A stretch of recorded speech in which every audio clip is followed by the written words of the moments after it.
बाबा जी और हुजूर जी की प्यारी साध संगत जी को प्यार भरी राधा स्वामी जी, आप सभी संगत से विनती है कि साखी को अंत तक जरूर सुने और कमेंट बॉक्स में राधा स्वामी जी लिखे।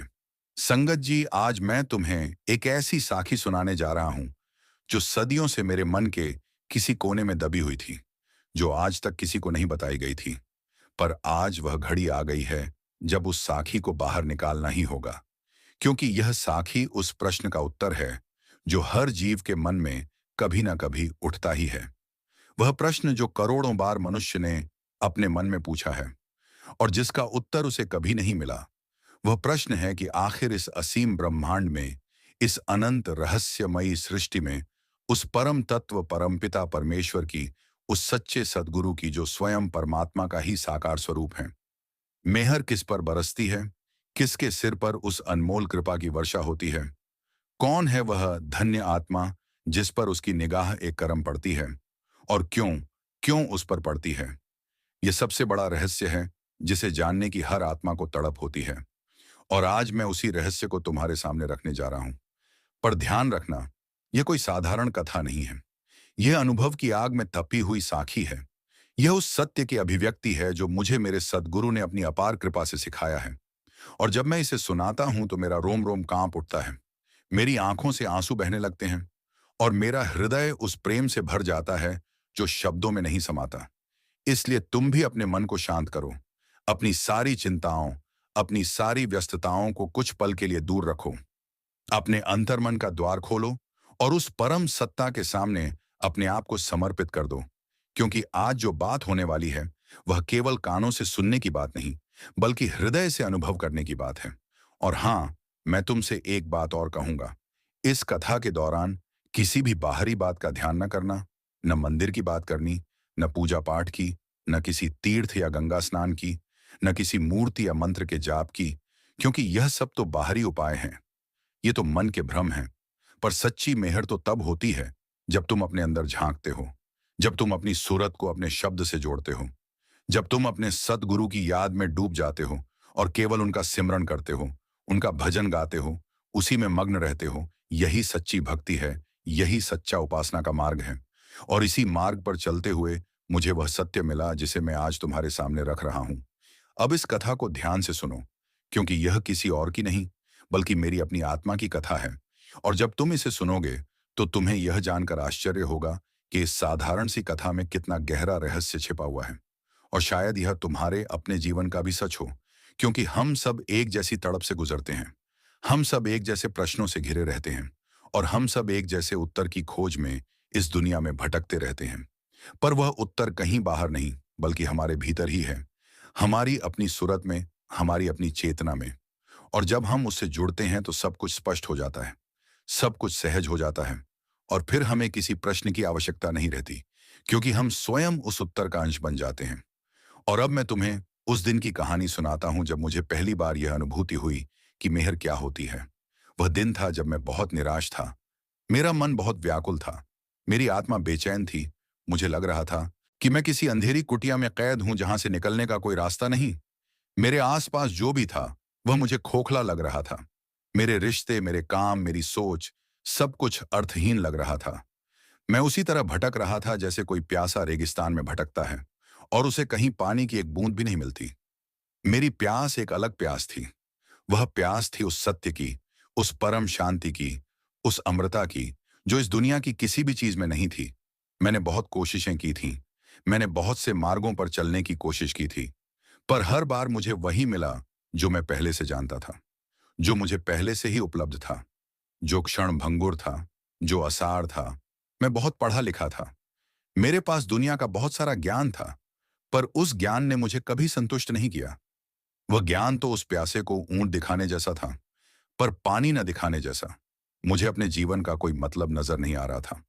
मुझे लगता था कि मैं सिर्फ एक मशीन हूं, सिर्फ एक पुतला हूं जिसे किसी ने चलाना शुरू कर दिया है और अब वह अपनी रफ्तार से चलता जा रहा है, जबकि वह जानता भी नहीं कि उसे कहां जाना है और क्यों जाना है। मेरे मन में ऐसे हजारों विचार थे और हर विचार मुझे और अंदर की ओर और गहरे अंधकार में ले जा रहा था। मैं बहुत ही दुखी था, पर मेरा दुख किसी बाहरी चीज के कारण नहीं था। मेरा दुख मेरे भीतर का दुख था। मेरी आत्मा का दुख था, जो इस शरीर के पिंजरे में कैद थी, जो इस दुनिया के आवरणों में फंसी हुई थी। और मैं जितनी भी कोशिश करता, वह फंसती ही जाती थी, क्योंकि मैं उस समस्या का सामना ही गलत तरीके से कर रहा था। मुझे लगता था कि मैं अपने मन को काबू करूं तो सब ठीक हो जाएगा। पर मन तो ऐसी चीज थी जो कभी काबू में नहीं आती। मैं उसे शांत करने की कोशिश करता तो वह और उत्तेजित हो जाता।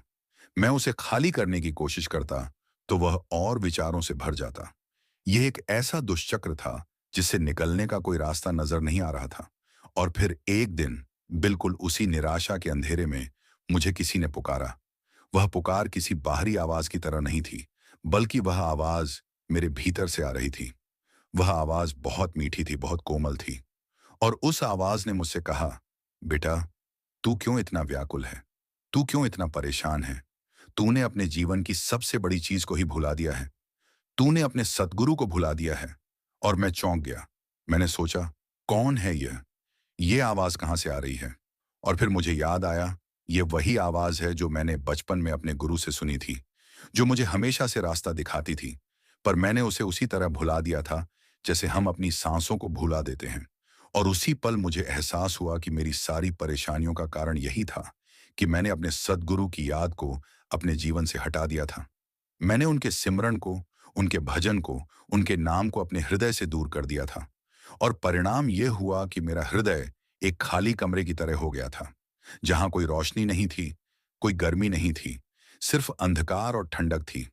और फिर मैंने उसी पल एक दृढ़ निश्चय किया कि अब मैं अपने गुरु के चरणों में जाऊंगा, चाहे इसके लिए मुझे कुछ भी करना पड़े, चाहे मुझे कितनी भी मुश्किलों का सामना करना पड़े।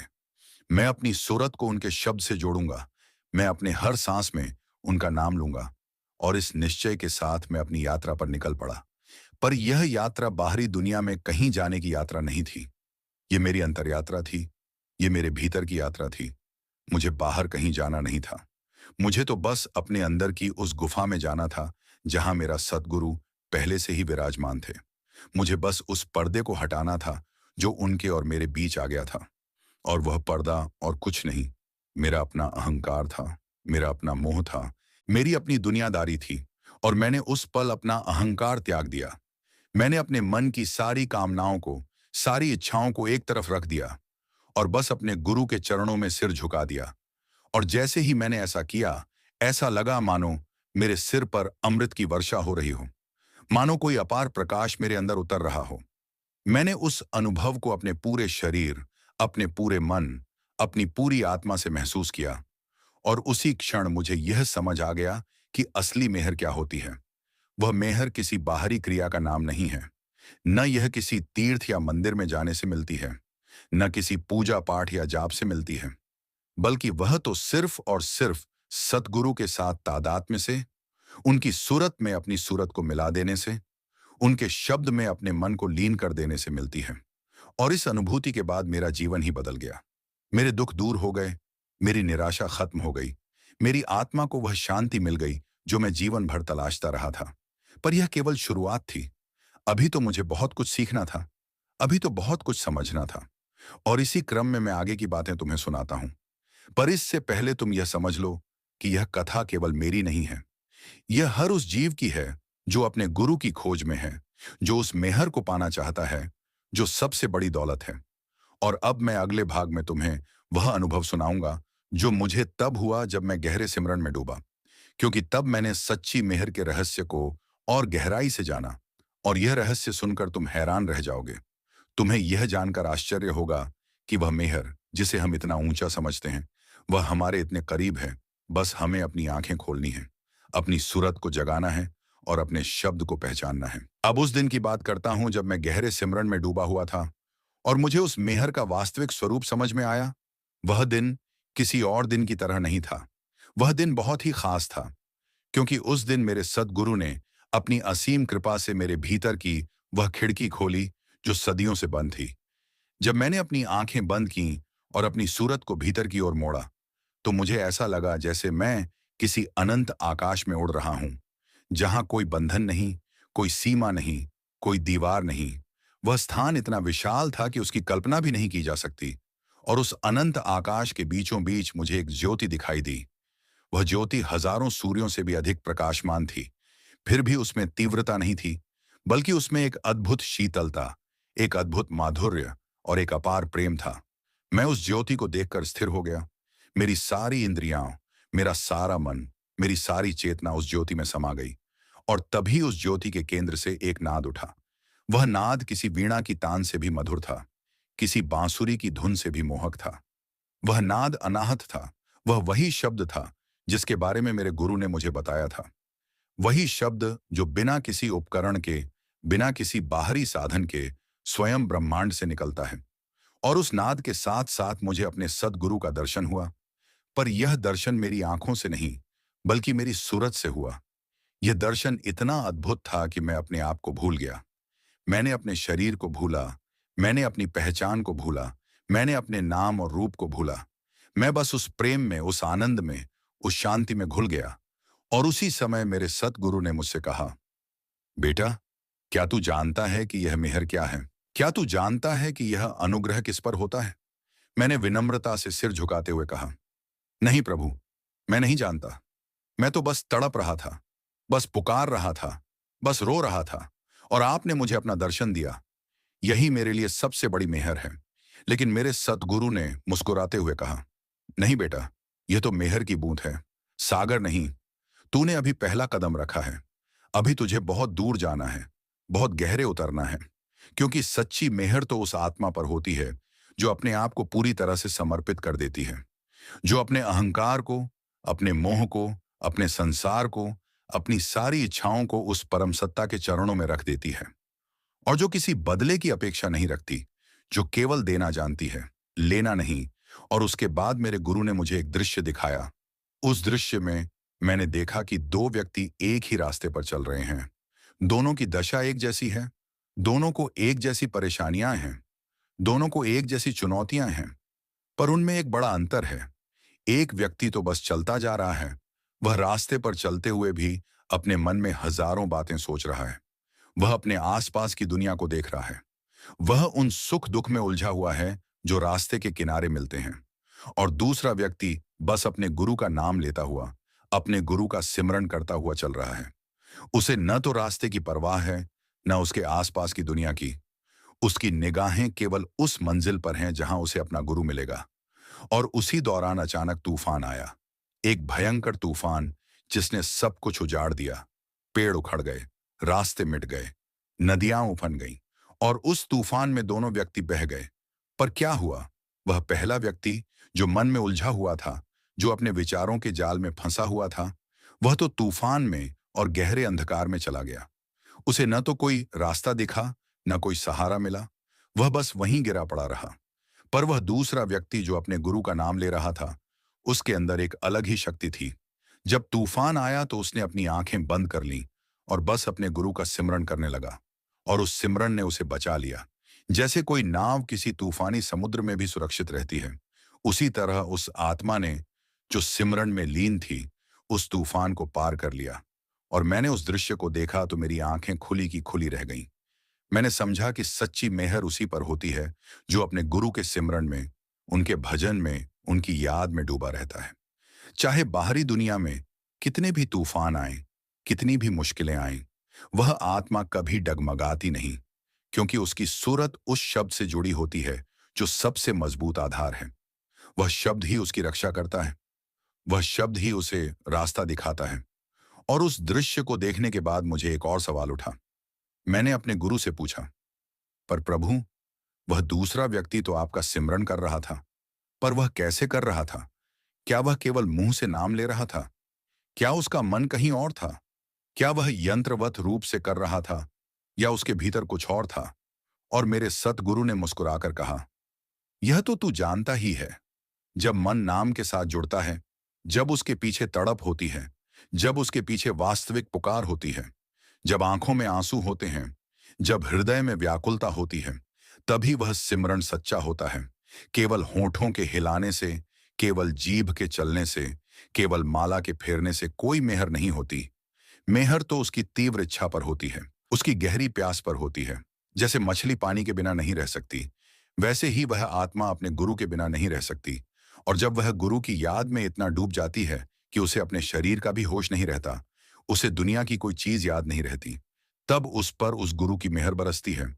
और यह सुनकर मेरे मन में एक और गहरा विचार आया। मैंने सोचा कि अगर यह बात सच है, तो फिर हम सब जो इस दुनिया में हैं, हम सब पर क्यों नहीं बरसती वह मेहर। हम सब तो कुछ ना कुछ सिमरन तो करते हैं, हम सब तो कुछ ना कुछ भजन तो करते हैं, हम सब तो अपने गुरु का नाम लेते हैं, फिर हम सब पर वह कृपा क्यों नहीं होती?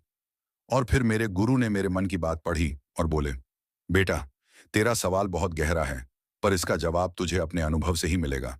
देख, बहुत से लोग नाम लेते हैं, पर उनके नाम में जान नहीं होती। बहुत से लोग सिमरन करते हैं, पर उनके सिमरन में आत्मा नहीं होती। बहुत से लोग अपने गुरु की बातें करते हैं, पर उनकी बातों में उस बात का सार नहीं होता। वे सब बाहरी तौर तरीकों में उलझे रहते हैं। वे सोचते हैं कि कितने जाप करने से कृपा होगी, कितनी माला फेरने से कृपा होगी, पर वे यह नहीं समझते कि कृपा तो एक क्षण में होती है, एक क्षण में बरसती है, बशर्ते उस क्षण में आत्मा की पुकार सच्ची हो। और जब तक उस आत्मा के अंदर वह सच्चाई नहीं आती, तब तक वह भटकता रहेगा। वह अलग अलग उपायों में, अलग अलग विधियों में, अलग अलग बाहरी कर्मों में अपना समय बर्बाद करता रहेगा, पर उसे असली मेहर नहीं मिलेगी, क्योंकि असली मेहर तो उसके भीतर बैठी है, उसके हृदय में बैठी है, उसकी सूरत में बैठी है। बस उसे उस भीतरी मार्ग को पहचानना है, उस शब्द को पहचानना है और उस शब्द के साथ अपनी सूरत को जोड़ना है। यही सबसे बड़ा रहस्य है। और यह रहस्य मुझे उस दिन समझ में आया।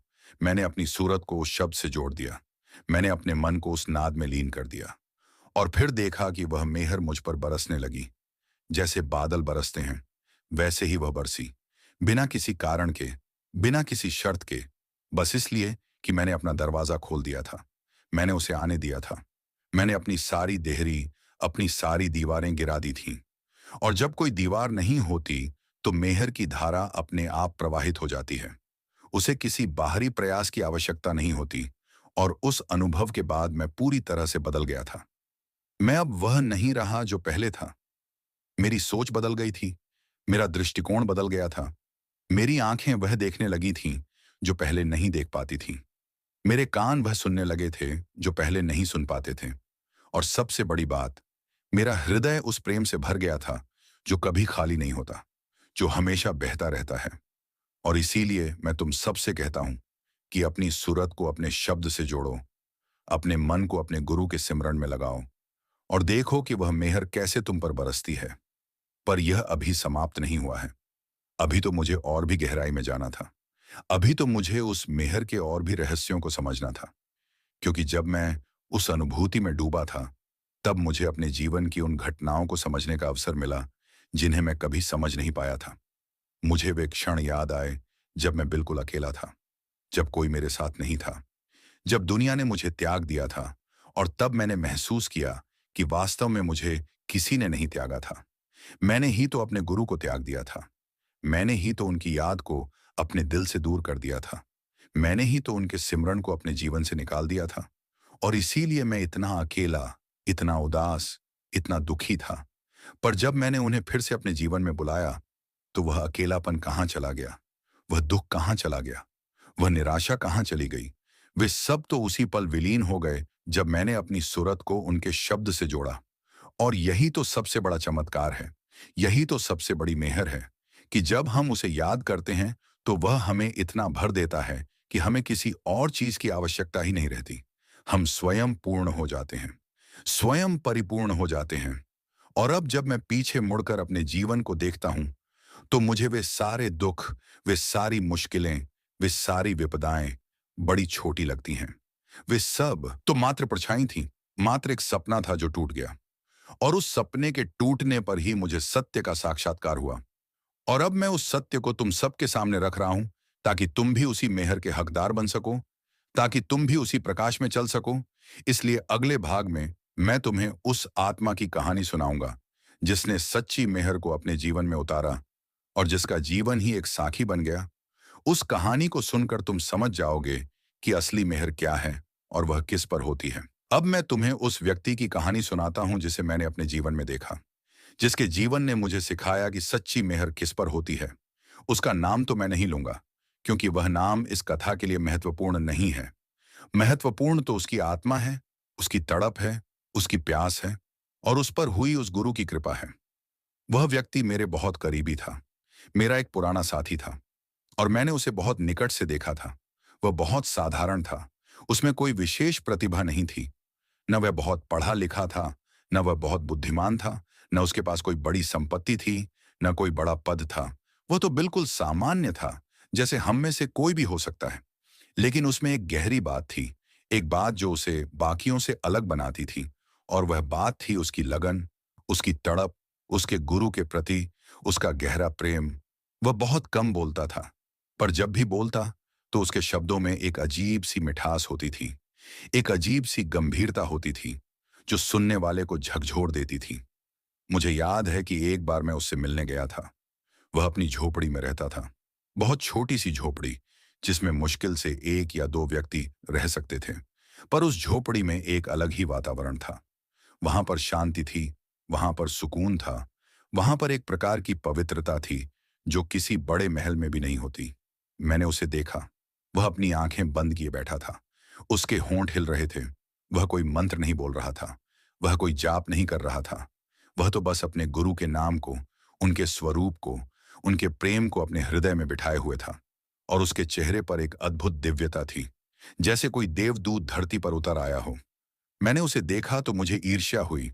मैंने सोचा कि यह तो बहुत साधारण है, फिर भी इसके चेहरे पर इतनी चमक क्यों है, इतनी शांति क्यों है? और मैं, जिसके पास सब कुछ है, जो किताबें पढ़ता हूँ, जो बड़ी बड़ी बातें करता हूँ, क्यों इतना अशांत हूँ, क्यों इतना बेचैन हूँ?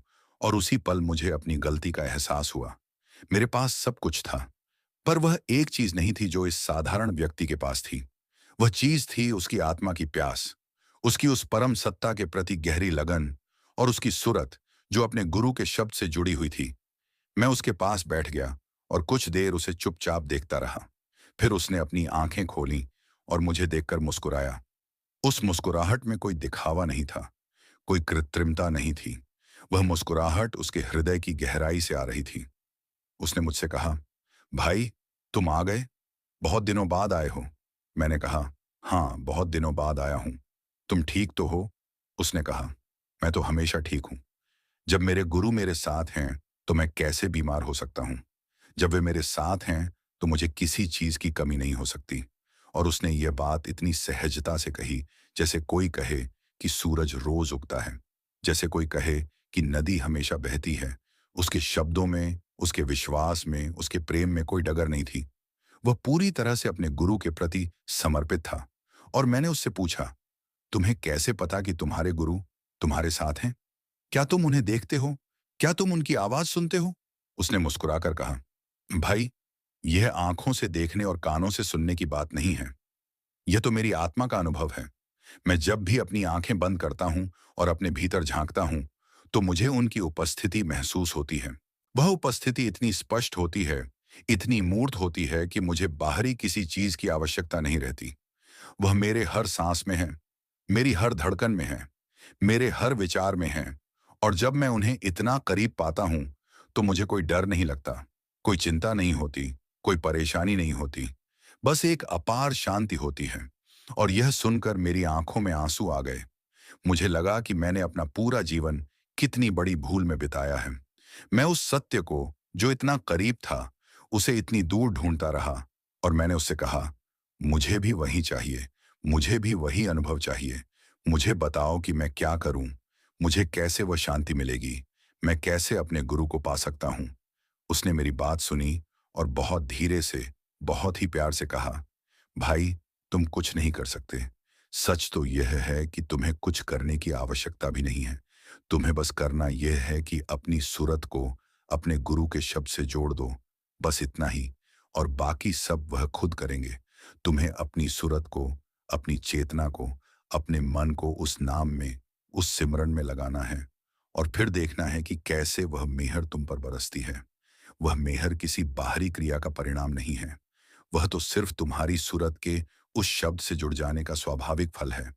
जैसे आग जलती है तो उससे गर्मी निकलती ही है, वैसे ही जब सूरत शब्द से जुड़ती है, तो मेहर बरसती ही है। यह कोई कृत्रिम बात नहीं है, यह प्राकृतिक सत्य है।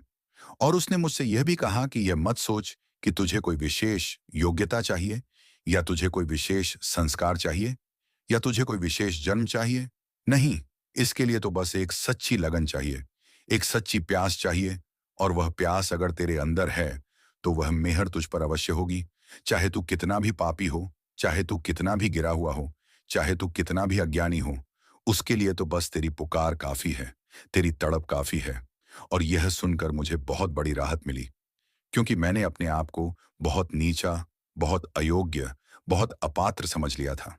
मैंने सोचा था कि मुझ पर मेहर नहीं हो सकती, क्योंकि मैं बहुत कमजोर हूं, मेरा मन बहुत चंचल है, मेरी इंद्रियां बहुत विचलित हैं। पर उस सरल व्यक्ति ने मुझे बताया कि यह सारी बातें बाहरी हैं, ये सारी बाधाएं केवल मेरे मन की बनाई हुई हैं। सच्चाई तो यह है कि जैसे ही मैं अपनी सूरत को उस शब्द से जोड़ूंगा, वैसे ही सारी बाधाएं स्वतः ही समाप्त हो जाएंगी। जैसे अंधकार प्रकाश के आते ही समाप्त हो जाता है, वैसे ही मेरे मन की सारी विकृतियां, मेरे मन की सारी कमजोरियां उस शब्द की शक्ति के आगे धुल जाएंगी। और फिर मैंने उससे पूछा, पर यह शब्द क्या है? यह नाम क्या है? मुझे किस नाम का सिमरन करना चाहिए? उसने मुस्कुराकर कहा, भाई, नाम तो तुझे अपने गुरु से ही मिलेगा। जो गुरु तेरी आत्मा को पहचानता है, वही तुझे उस शब्द से परिचित कराएगा। मेरा काम सिर्फ इतना है कि तुझे रास्ता बताऊं, पर वह रास्ता तुझे अपनी सूरत से, अपनी चेतना से चलना है। और जब तू उस रास्ते पर चलेगा, तो स्वयं अनुभव करेगा कि वह शब्द क्या है, वह नाम क्या है। और मैंने उस दिन उस सरल व्यक्ति के सामने अपना सिर झुका दिया। मैंने उसे अपना गुरु नहीं माना, पर मैंने उसके उस ज्ञान को, उसके उस अनुभव को सिर झुकाया, क्योंकि उसने मुझे सिखाया था कि सच्ची मेहर उसी पर होती है जो अपनी सूरत को शब्द से जोड़ता है। और उस घटना के बाद मैंने अपने जीवन में एक बड़ा बदलाव किया। मैंने बाहरी दुनिया से हटकर अपने भीतर की दुनिया पर ध्यान देना शुरू किया। मैंने अपनी सूरत को, अपनी चेतना को उस सिमरन में, उस भजन में, उस नाम में लगाना शुरू किया। और धीरे धीरे मुझे वह अनुभव होने लगा जो उस सरल व्यक्ति ने मुझसे बताया था। मुझे शांति मिली, मुझे सुकून मिला, मेरी बेचैनी दूर हुई, मेरी चिंताएं कम हुई, मेरे मन के तूफान शांत हुए। और मुझे लगा कि मैं किसी नई दुनिया में पहुंच गया हूं। पर यह सब आसानी से नहीं हुआ। इसमें बहुत समय लगा, बहुत प्रयास लगा, क्योंकि मेरा मन बहुत विचलित था। वह हर बार उसी बाहरी दुनिया में भाग जाता था।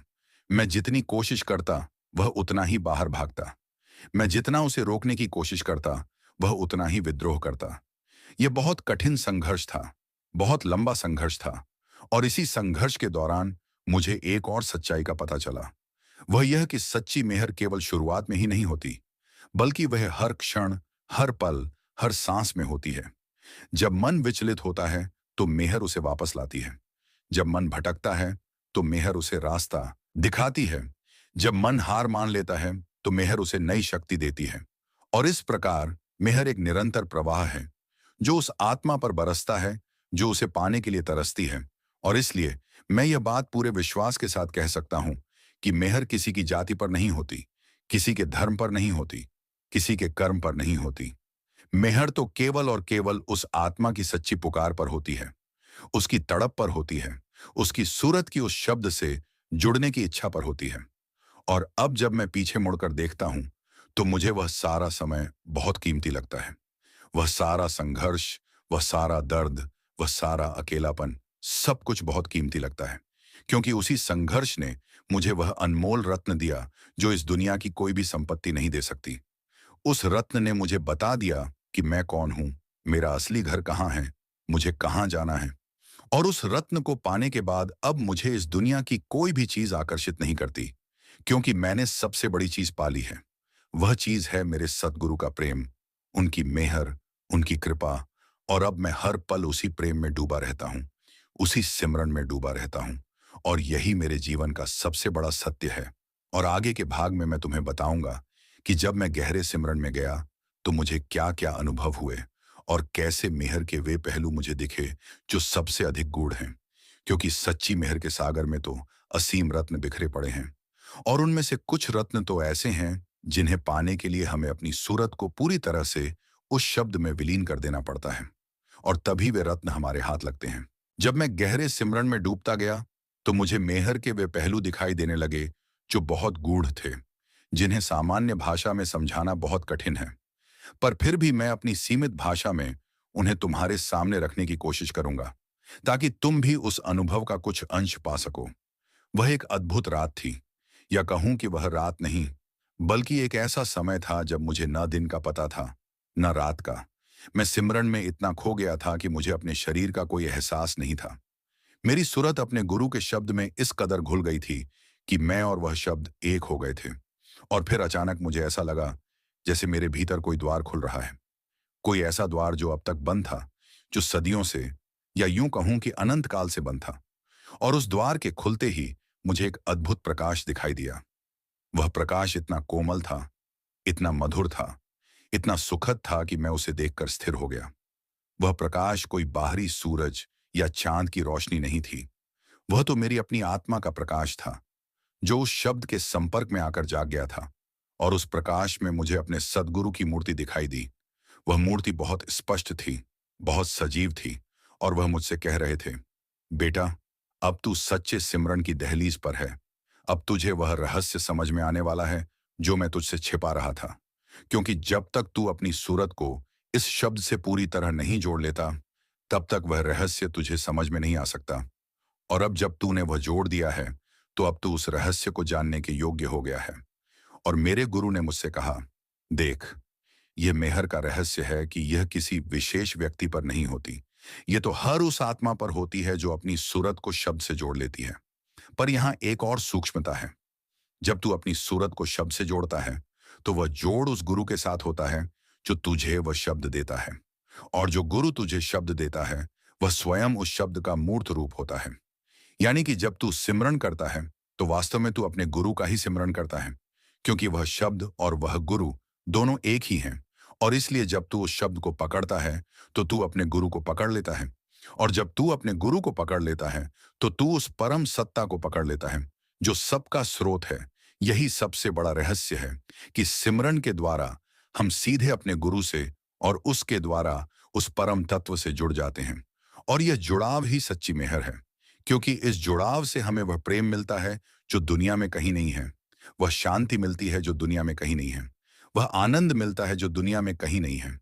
और उस जुड़ाव को पाने के बाद हमें इस दुनिया की कोई और चीज अच्छी नहीं लगती, क्योंकि हमें सबसे अच्छी चीज मिल गई होती है।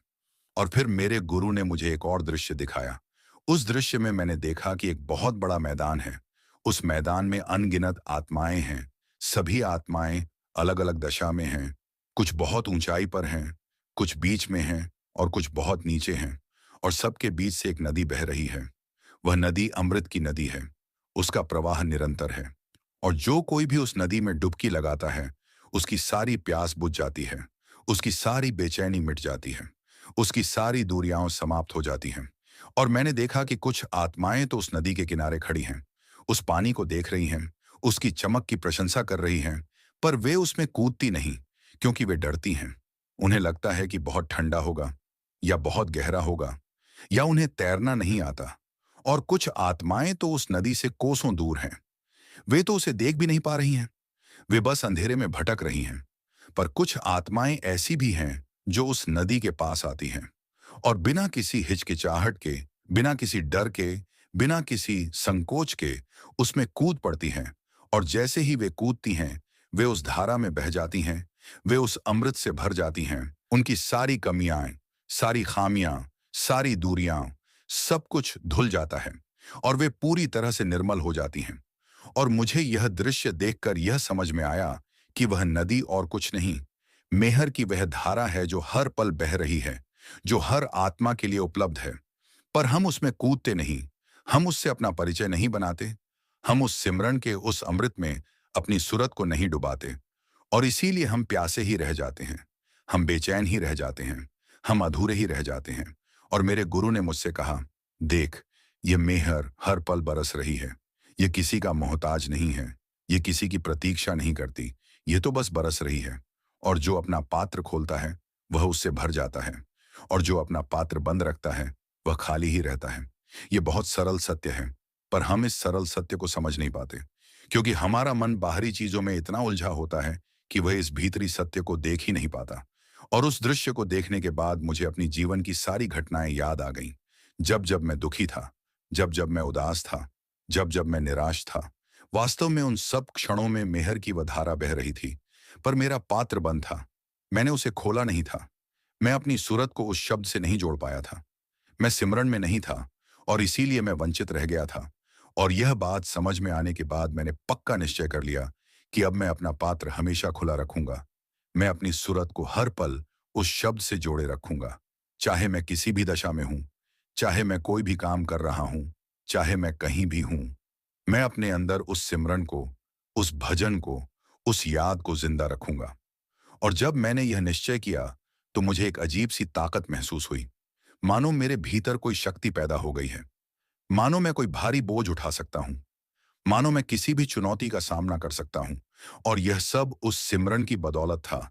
क्योंकि जब हम सिमरन में होते हैं, तो हम केवल अपने आप पर नहीं होते, बल्कि उस परम शक्ति से जुड़े होते हैं। और वह परम शक्ति हमारी सारी कमियों को पूरा कर देती है, हमारी सारी कमजोरियों को दूर कर देती है, हमें अजेय बना देती है। और मुझे यह भी समझ में आया कि यह मेहर हमें इसलिए नहीं मिलती कि हम अच्छे हैं या बुरे हैं, बल्कि ये इसलिए मिलती है कि हम उस सिमरन में हैं या नहीं। ये इतनी सरल बात है कि एक बच्चा भी समझ सकता है। पर हम बड़े बड़े बुद्धिजीवी, हम बड़े बड़े विद्वान इस सरल बात को नहीं समझते।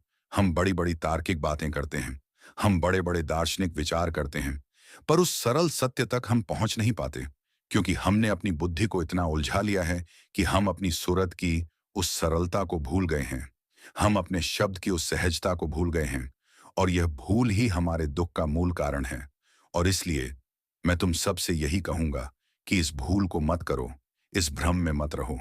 अपनी सूरत को उस शब्द से जोड़ो, अपने मन को उस सिमरन में लगाओ, और देखो कि कैसे वह मेहर तुम पर बरसती है, कैसे तुम्हारा जीवन बदल जाता है, कैसे तुम्हारी सारी परेशानियां, सारी मुश्किलें, सारी चिंताएं एक एक करके समाप्त हो जाती हैं। और तुम एक नई जिंदगी, एक नया आनंद, एक नई शांति का अनुभव करने लगते हो। और यह कोई कल्पना नहीं है, यह मेरा अपना अनुभव है। यह मेरे उस सरल मित्र का अनुभव है।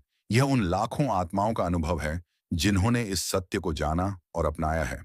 और इसलिए मैं पूरे विश्वास के साथ कहता हूं कि सच्ची मेहर सिमरन में है, सिमरन में है, सिमरन में है। और अब जब मैं गहरे से गहरे सिमरन में उतरता गया, तो मुझे मेहर का वह रूप दिखा जो सबसे अद्भुत है। वह रूप जब मेहर स्वयं हमारा रूप बन जाती है, जब हम और वह मेहर एक हो जाते हैं, जब हमारा कोई अस्तित्व नहीं रहता, केवल वह मेहर होती है, केवल वह प्रेम होता है, केवल वह शांति होती है। और उस अवस्था को पाना ही जीवन का सबसे बड़ा लक्ष्य है, सबसे बड़ी उपलब्धि है। और वह अवस्था किसी बाहरी साधन से नहीं, किसी बाहरी क्रिया से नहीं, बल्कि केवल और केवल उस अंतर सिमरन से, उस भीतरी जुड़ाव से प्राप्त होती है। जब हम अपनी सूरत को उस शब्द में पूरी तरह से विलीन कर देते हैं, और वह विलय ही सच्ची मेहर का परम रहस्य है। और इस रहस्य को जानने के बाद अब मेरे जीवन का हर पल उसी सिमरन से भरा है। हर सांस उसी नाम में डूबी है, हर धड़कन उसी प्रेम में लिपटी है। और अब मुझे कोई शंका नहीं है, कोई दुविधा नहीं है, क्योंकि मुझे वह मिल गया है जो मैं ढूंढ रहा था। और अब मैं तुम सबको भी उसी मार्ग पर चलने के लिए आमंत्रित करता हूं, क्योंकि वह मार्ग हर किसी के लिए खुला है, बिना किसी भेदभाव के, बिना किसी शर्त के। बस एक सच्ची लगन चाहिए, एक सच्ची प्यास चाहिए। और फिर देखना कैसे वह मेहर तुम पर बरसती है, और कैसे तुम्हारा जीवन धन्य हो जाता है। पर अभी कथा समाप्त नहीं हुई है।